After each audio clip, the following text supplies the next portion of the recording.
Hey there, everybody. Welcome back to the Gamerpreneur podcast. I'm your host, Dr. Bradford Carlton. Today, we are talking about why mistakes don't matter. And a lot of people out there are like, don't mistakes matter? Like, if you screw something up, like, isn't that horrible and awful?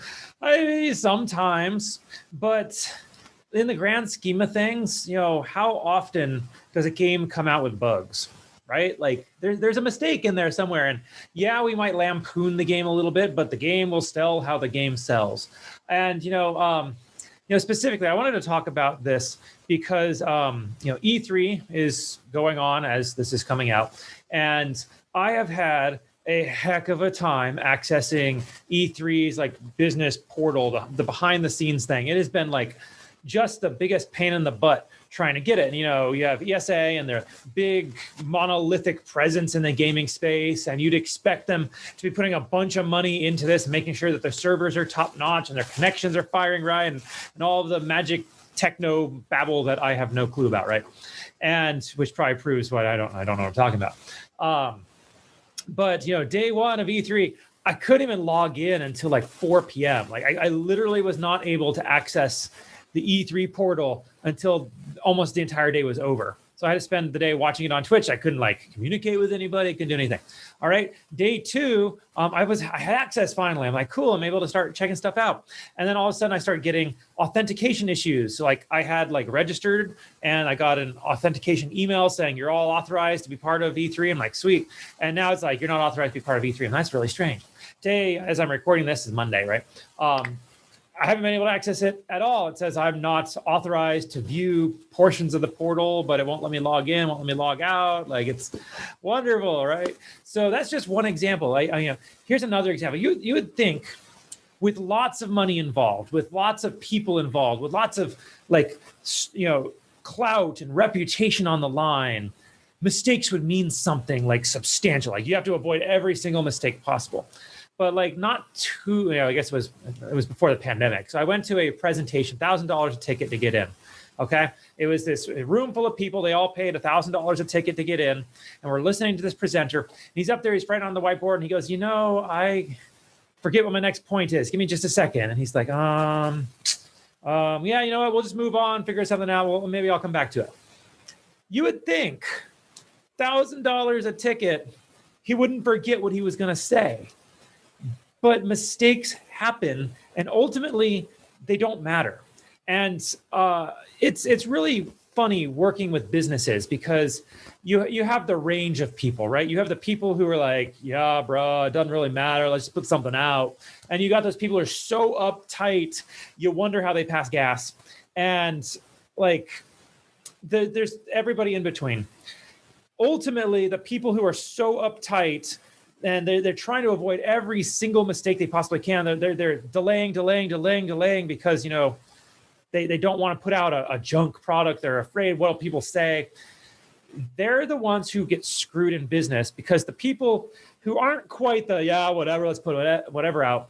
The ones a little bit more concerned about what they're doing than that, just a little bit more, they're the ones who make all the money because they're the ones putting stuff out. They're the ones telling people about it. They're the ones willing to make mistakes in order to have a product in the market that will sell. Everybody else is so concerned about making sure it's perfect that I'm not a huge fan of the saying. I actually despise the saying, but I'm going to say it. They make the perfect the enemy of the good. Right? They're so idolized making this the best and the crystal clear, wonderful thing they possibly can make it, that if the slightest imperfection, they're willing to delay weeks or months. And that will kill your business. Businesses are better suited for testing through the power of the marketplace. You want to test your stuff through the market. You can sit there and run numbers all you want. You can run spreadsheets and projections and all of that. But ultimately, the only way to know if what you're doing is working is to put it in front of consumers who can tell you, oh, yeah, let me pull out my wallet and buy it from you. If they're not going to pull out their wallet and buy it from you, you know your answer. You don't have to do any other testing. It's time to go back. What didn't you like? What do we fix now? That's where you figure out what mistakes to fix. Mistakes don't really matter. They don't unless they do. In which case you then have to fix those mistakes, and the rest, are gravy. If you fix them, cool. but you have to create what's called a minimum viable product, a thing that you can put into a market that makes you money. That's it. That's like ultimately the only thing any business is trying to do. And yes, I'm in the gaming space, and everybody's so concerned about how it looks, what people will say, and looks. Everybody's pretty egotistical when it comes to how pretty it is and numbers and all that. But those things don't matter. Like, it doesn't really matter. You have indie games that don't look that great, right? Do really well. And you have AAA games who do just absolutely gorgeous graphics and, perfectly fine-tuned, but either the gameplay sucks or the story sucks and everybody knows it and nobody wants to buy it because of that. Like, you have to have a happy medium, and the mistakes, the issues, the bugs, they don't necessarily matter unless they do. You fix the ones that matter, and the rest you set aside after you've sold the thing, okay? Everybody expects there to be bugs. Everybody expects there to be small mistakes and typos and little things here and there. They say don't sweat the little stuff. Absolutely true.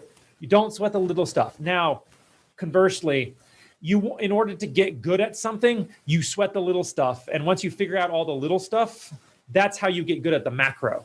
Okay, so we're not talking about improving yourself. We're talking about putting out a minimum viable product. We're talking about making money in this capitalistic world that we live in.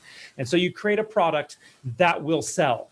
And if it's got typos, if it's got errors, if it's got omissions, if it's, I remember Fable, the original Fable back on Xbox. I love Fable. Fable is one of my favorite games ever. I got the original, when it came out disc, right? And I'm not 100% certain that game was actually finished, because after you beat Jack of Blades, right, in the Guild of Heroes, in the basement, you get the Sword of Aeons, and then the game ends, and you're not able to get back to the heroes table, and it seems like there was other chapters that were supposed to be accessible, but you don't have the ability to get to them because the place is still on fire. That game wasn't finished. As far as I'm aware, it was not finished. And so they came out with the lost chapters, and you were able to do other stuff. And it blows my mind that that game got horribly panned for not meeting the hype that they were promoting it as, and for the fact that it didn't seem like it was finished. But they made a lot of money on it, and they came out with a Fable 2, which had more or less the same issues, right? A Fable 3, more or less the same issues. They came out with other Fable games, and they're rebooting Fable now. Fable makes a lot of money. So what does it matter? Ultimately, if you make a good game, you make a good product, you make good content, you put it out there, and the market tells you this is what they want, fix it later. That's all I'm saying. So I'm going to remind you all, organization is the enemy of sloth. Figure out what it really takes in order to get your product into the marketplace, and then put that out. That, nothing else, okay? All the extras, they're great for adding on later. You need to put out the minimum viable product that's going to make you money now, because that money will fuel the development and the fixes later. Everybody else is so focused on making it right, making it pretty, making it done, getting it perfect, that they're not willing to just put it out there, make some sales. And don't forget about the marketing. You need the marketing, okay? If you forget about the marketing, it won't sell. But that's beside the point. That's another discussion. Organize your life. Organize your business. Figure out what is A to Z for you. And so long as you have all of A and Z, all through A through Z, you don't need subprime B or bullet point 2. Just hit what you gotta, move forward, and then figure it out later. So that's what I got for you all today. Don't be just a gamer, be a gamerpreneur.